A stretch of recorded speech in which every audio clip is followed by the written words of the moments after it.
Penonton bisa hadir untuk Piala AFF 2022 di Gelora Bung Karno, guys. Jadi, ayo ramaikan untuk melihat Indonesia beraksi di Piala AFF 2022. Sokongan padu daripada Anda. Ayo guys, kita simak video ini.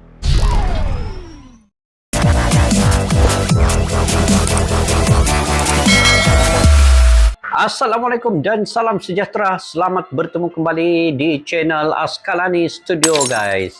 Alhamdulillah hari ini saya mendoakan kalian guys yang sudah bergabung ke channel ini dan sudah subscribe channel ini. Semoga kalian dimurahkan rezeki, diberikan kesehatan yang baik dan juga sentiasa sukses ya kalian dalam apa jua bidang yang kalian usahakan. Oke guys, insyaallah pada hari ini terkait dengan Piala AFF yang tidak lama lagi akan bermula pada 21 ya bermulanya, tetapi Indonesia akan bermain pada 23 hari bulan Disember menentang Kamboja di perlawanan yang pertama.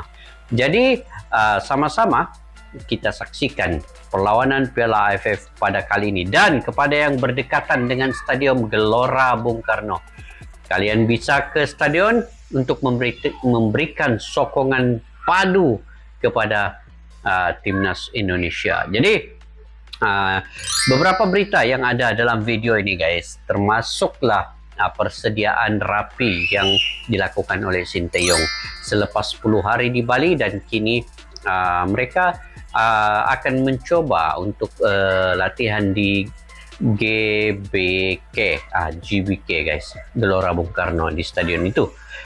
Jadi apapun kini yang merumitkan Indonesia di grup E adalah ketemu dengan Thailand, yaitu juara bertahan. Tetapi Sinteyong telah memerhatikan taktikal Thailand di perlawanan sebelum ini ketika uji coba menentang Myanmar, di mana Thailand menang 6-0 guys. Besar kemenangan Thailand ini. Jadi apapun kita lihat sama-sama di video ini guys, banyak berita yang terkandung dan bisa memberi info yang terbaik daripada channel Garuda Raya News.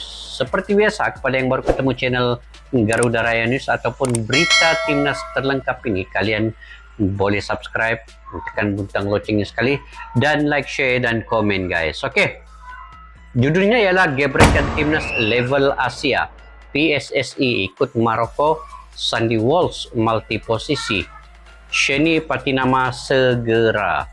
Oke, itu dia judulnya. Ayo kita tanpa berbasa-basi kita semak video ini. Tertinggi utusan PSSI beberkan proses naturalisasi.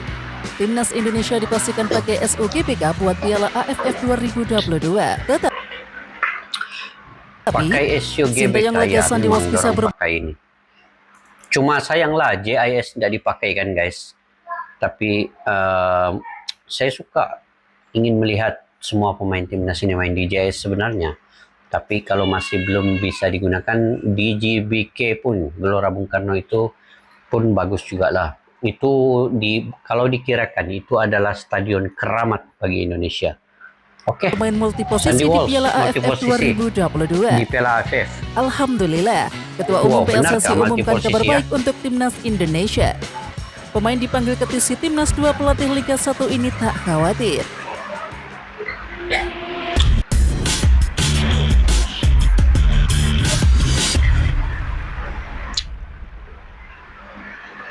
Garuda Raya. Winger timnas Indonesia Egy Maulana Fikri menyebut bahwa skuad Garuda harus lebih kompak. Menurut Egy Maulana Fikri, timnas Indonesia mempunyai satu tujuan, yaitu juara Piala AFF 2022.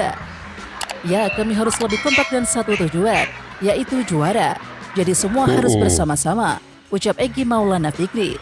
Pada Piala AFF 2022, Egy Maulana tidak mematok target pribadi. Yang lebih penting, kata Egy Maulana Fikri, adalah pencapaian dengan tim dan pastinya juara di Piala AFF. Utusan PSSI bidang naturalisasi Hamdan Hamidan membeberkan perbedaan Ivar Jenner, Justin Hubner, dan juga Elkan Bagot dalam membela timnas Indonesia. Hal ini tentu saja berbeda dengan Elkan Bagot yang tak harus ribet menunggu proses naturalisasi. Elkan Bagot itu kan emang dia punya warga negara Indonesia. Jadi Elkan Bagot itu tidak... Iya.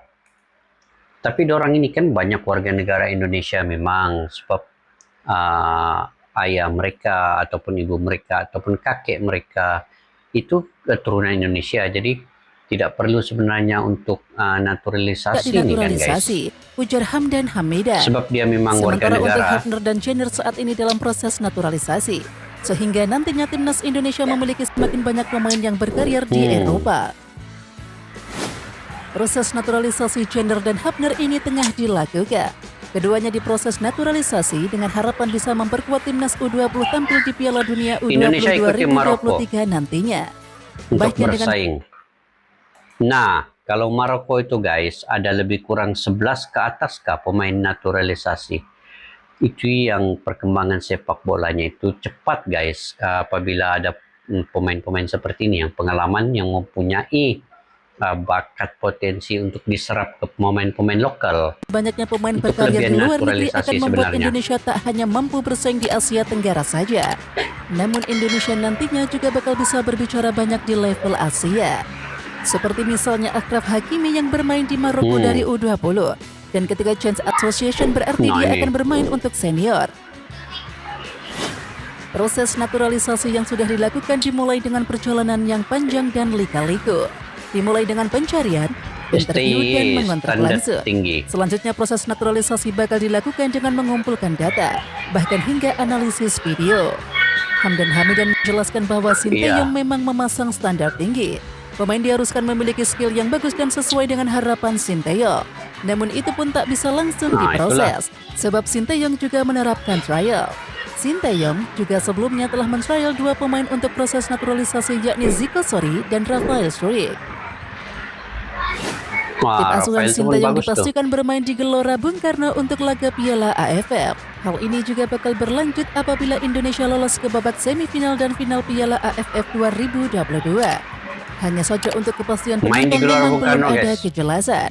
Amali mengatakan pihaknya belum bisa memastikan karena masih menunggu izin dari pihak kepolisian. Ya, kami sudah menunggu izin dari kepolisian. Kalau polisi mengizinkan ada penonton, ya ada penonton. Tapi kalau polisi bilang jangan, ya tentu saja PSSI tidak akan memaksakan itu. Tapi rasanya penonton boleh melihat Piala AFF ini guys. Sebab sekarang ini pun Liga 1 sudah dimulai. Jadi kalaulah Piala AFF ini tanpa penonton, rugi juga Indonesia sebagai tuan rumah. Tiada pendapatan dari segi jualan tiket kan. Zainuddin Amali. Jadi mesti ada itu nanti. Pelatih Bali United FC Stefano Cugura dan juru taktik Madura United FC Fabiola Vindas angkat bicara terkait sejumlah pemain timnya yang dipanggil mengikuti TC Timnas Indonesia. Baik Teko maupun Fabio mengaku tak khawatir dengan absennya para pemain. Di sini kami tidak punya Nadeo Argawinata dan Spaso yang harus bantu timnas. Mudah-mudahan timnas punya prestasi yang bagus di kompetisi ke depan. Saya juga punya pemain lain yang berkualitas, kata Teko. Ia juga menambahkan faktor yang penting dari para pemain bukan pada individu tertentu, melainkan pada konsistensi dan kepatuhan para pemain mengikuti instruksi pelatih. Pemain keturunan Jordi Amat seakan curhat dengan intensitas tinggi dalam TC Timnas Indonesia untuk persiapan Piala AFF 2022. Meski punya banyak pengalaman bermain di Eropa dan baru membela JDT, Jordi Amat mengaku TC Timnas tidak berjalan mudah. Ia juga menuliskan keterangan yang diambil dari potongan lirik. Intinya tidak ada yang bilang mudah, merujuk ke TC Squad Garuda di Bali. Hal itu diketahui dari unggahan Instagram Stories di akun pribadinya pada hari Senin. Tidak ada yang bilang itu mudah, tulis Jordi Amat di keterangan postingannya tersebut. Sedangkan Jordi Amat nih pemain berpengalaman, tetapi bila latihan bentuk fisik itu juga pelatih Korea itu mengatakan Jordi ini perlu lebih lagi latihannya karena masih kekurangan kecerdasan. Itu pun ditegur guys. Sinteyong tampaknya bisa bernafas lega karena punya pemain yang bisa memainkan banyak posisi dalam diri Sandy Walsh bisa bermain multi posisi. Biasanya, Sandy Walsh bermain di sektor bek kanan atau bisa juga wing back kanan. Namun apabila dibutuhkan, ia bisa juga bertugas untuk bermain sebagai gelandang tengah atau bek tengah, tergantung dengan kebutuhan. Dan akhir-akhir ini Sandy Walsh lebih dipercaya untuk memainkan posisi bek kanan bersama Kevin McClellan, yakni di ajang Jupiler Pro League alias Liga Belgia. Liga Ketua Umum Belgia PSSI Muhammad Iriawan mengumumkan kabar baik ke pemain timnas Indonesia yang sedang menjalani TC di Bali. Ia mengungkapkan bahwa skuad Garuda akan memiliki bus sendiri. Hal itu diketahui dari unggahan akun Instagram Muhammad Iriawan atau Iwan Bule. Ia mengatakan bahwa PSSI sudah membeli bus baru untuk kebutuhan timnas Indonesia. Kita beli satu bus buat kalian di Jakarta. Mantap. Sudah ada, ucap Iwan Bule yang disambut meriah para pemain timnas Indonesia. Ketua Umum PSSI mengatakan bahwa saat ini timnas Indonesia akan punya bus sendiri. Iwan Bule menyebut pihak federasi sudah membeli satu bus di Jakarta.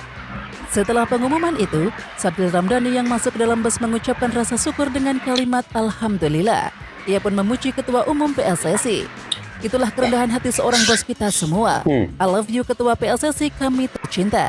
Lanjut Sadil Ramdhani. Aksi yang ditunjukkan Sadil Ramdhani ini terlihat membuat suasana dalam skuad Garuda cair dan dipenuhi canda tawa. Vietnam sedang bersiap menghadapi calon lawan timnas Indonesia di Piala AFF 2022. Media Vietnam bocorkan calon lawan timnas, yakni Filipina. Menurut laporan dari media Vietnam, The Ascals tidak punya skuad terbaik. Tim Filipina mengirim 23 pemain. Jika melihat daftar itu terlihat The Ascals membawa banyak pemain muda ke Vietnam yang belum pernah bermain di Piala AFF. Tulis laporan The Tau 247 yang disadur pada Senin 12 Desember 2022. Walau demikian ada beberapa nama tenar yang masih dibawa oleh The Ascals. Mereka adalah Stephen Short dan Mark Hartman. Ronaldo Kuateh akhirnya tampil untuk Madura United. Bintang timnas U20 tersebut sukses membuka keunggulan saat menghadapi Bali United. Namun sayang Ronaldo Kuateh gagal membawa pulang kemenangan. Bali United menang comeback dengan skor 3-1. Mengenai latihannya bersama timnas U20 Indonesia, Ronaldo Kuateh mengaku bahwa dirinya mendapatkan banyak pelajaran. Ya banyak sih, kami dapat. Ini guys, dia sebelum ini TC di Turki dengan Spanyol kan memang banyak pengalaman ini.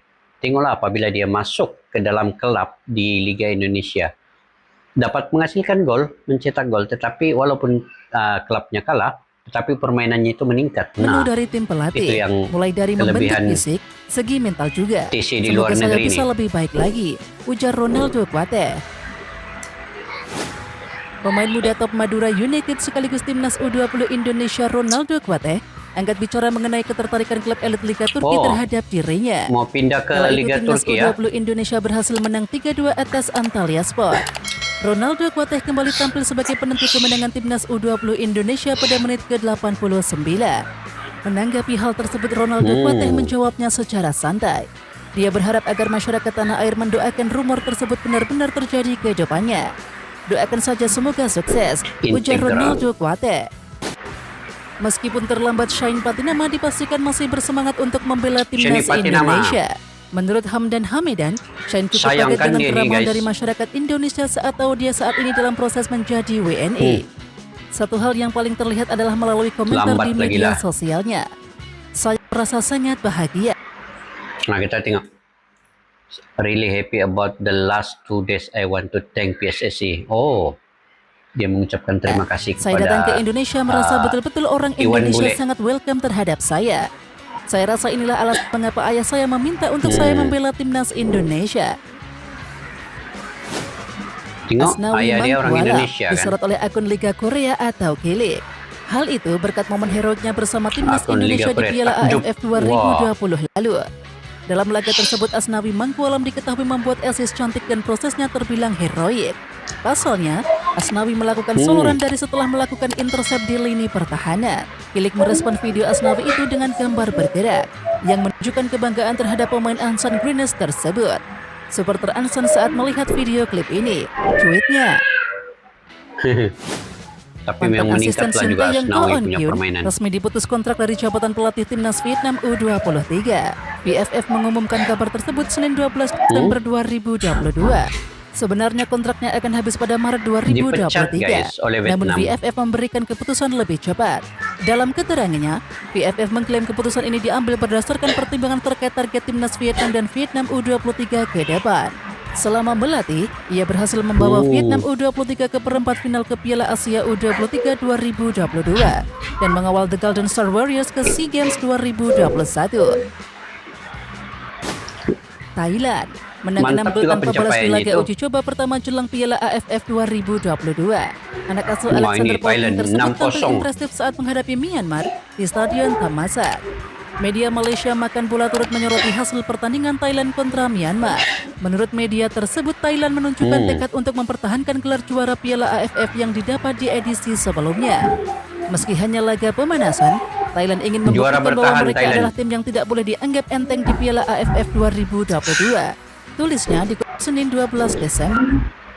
Nih, Terasil Dangda masih main di Thailand. Oh, veteran sudah itu. Umur dia lebih kurang 30 Alexander Poking menyiapkan duet striker maut di Piala AFF 2022 demi meraih gelar juara. Opsi ini jadi alternatif sang juara bertahan. Poking menyampaikan hal itu seusai laga uji coba lawan Myanmar. Thailand menang 6 gol tanpa balas saat menghadapi Myanmar di Stadion Thammasat Pathum Thani.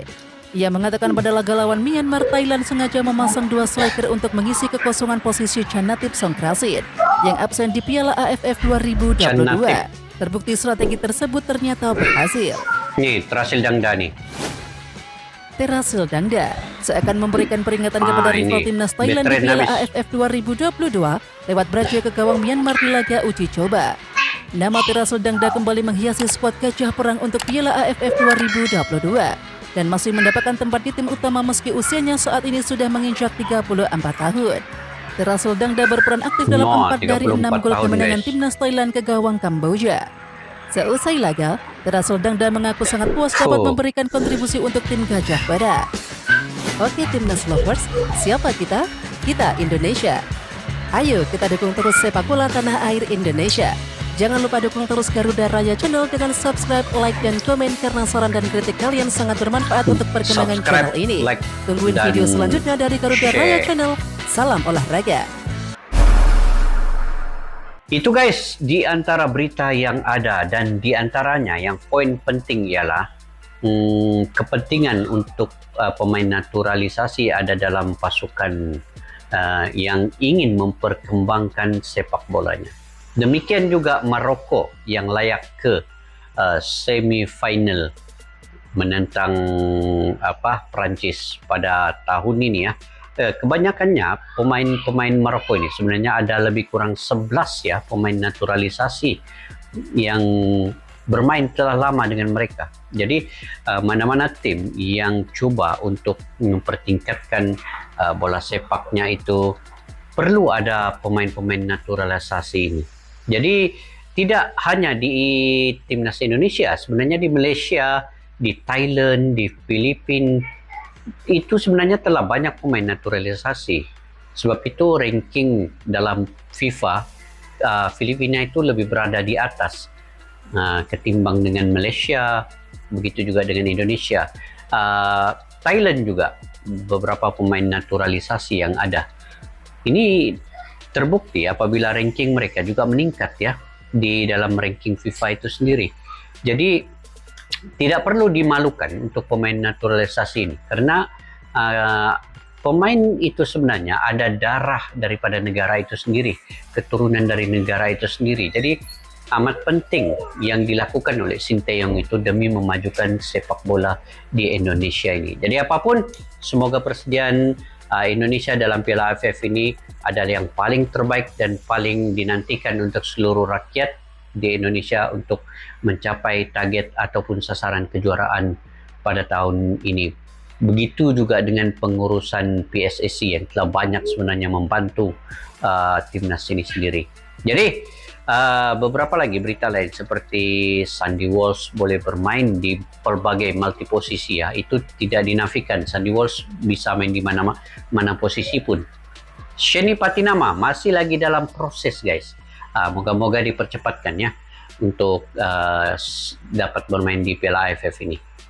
Jadi saya ingat itu saja guys video pada kali ini. Jika Anda juga punya pandangan dan pendapat sendiri terkait dengan sepak bola di Indonesia dan juga di Asia Tenggara ini, Anda boleh komentar di ruang kolom di bawah ini. Sudah pastinya pada subuh hari ini Maroko akan menentang Prancis. Jadi kita dukung Maroko guys untuk bisa mengalahkan Prancis. Oke, sampai berjumpa lagi. Majulah sekali untuk negara. Assalamualaikum. Bye-bye.